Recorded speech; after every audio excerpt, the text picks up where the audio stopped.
Okay, so in this video, I'm going to try to show you something just very quickly, and this is considered basic and rudimentary with regards to Wing Chun, but it is important that we understand structure, okay? So I've made many videos on this many times. So in our form, our first form, which is where all of our tools derive off of, we have structure. This is a Bang Sao, this is a Fuk Sao, and then he has a high Fuk Sao and he has a Tan Sao. And then when we transpose, now mine is a high Fuk Sao, and then here's my Tan Sao. So just to get that out of the way, okay? Another huge misconception that people have is that when you're rolling hands, that this energy, hold on, is like a steering wheel where I'm shooting that way, and that is the farthest thing from the truth. While it might look like that, all of where we do comes from the elbow. So when I'm here, and even when I'm turning, this elbow is going towards his center. His elbow is going towards my center. This is always alive, okay? But you don't see that because you're not feeling it, okay? But just to clarify, the energy is always forward.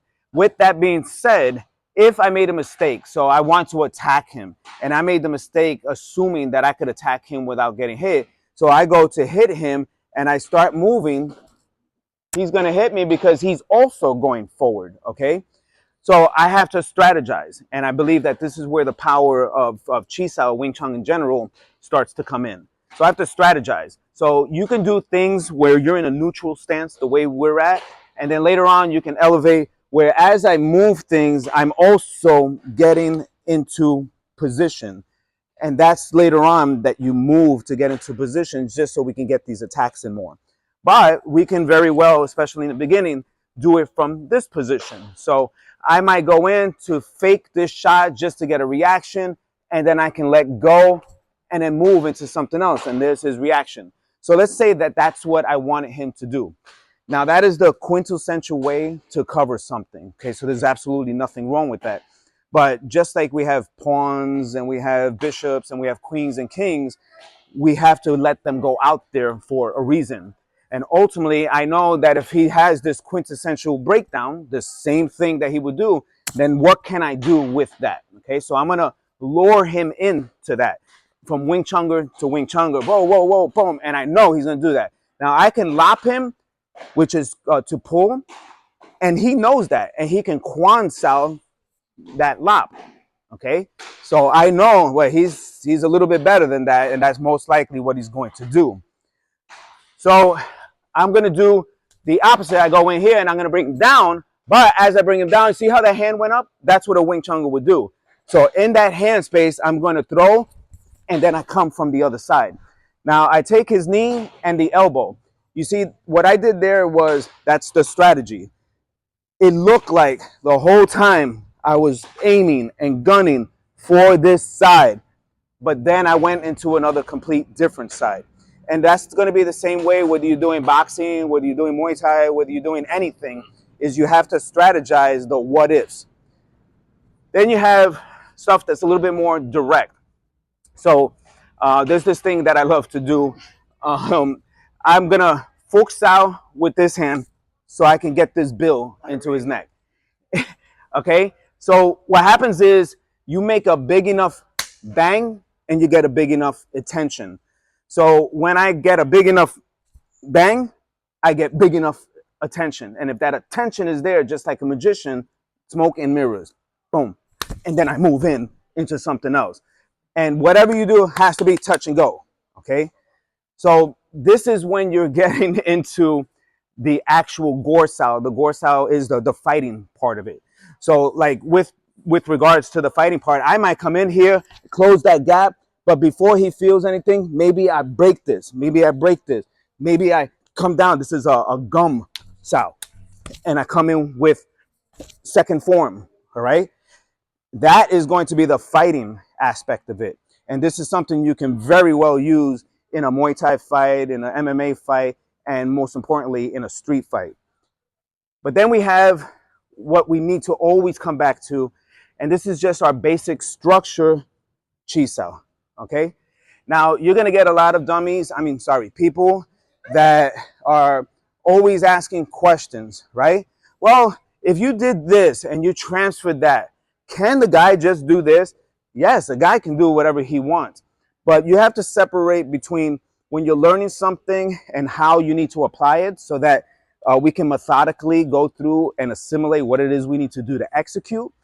And then we have to execute. That's the part of actual execution. So when I come in here, we're learning what we need to do. But can you do this? Yes, you can do a lot of things. You can do a lot of things. But if you don't have the actual basic structure of what you need to, you're not going to do anything. All right. So it's not worth asking a lot of rhetorical questions on things that you can't even do the first step off of. All right. Yes, so I went on a little rant there.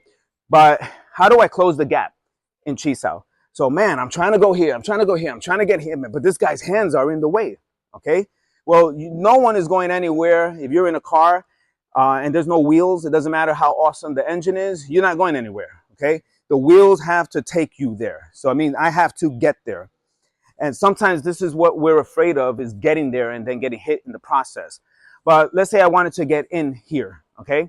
So I'm going to use a kind of a push and pull motion that we get from any part of Wing Chun. So I pull him in, okay? So that I can take this and come over. Whoa, now I just closed the gap. So I went from a long to mid to close range very quickly. And again, this is while sticking to him, sticking to him. Boom, sticking.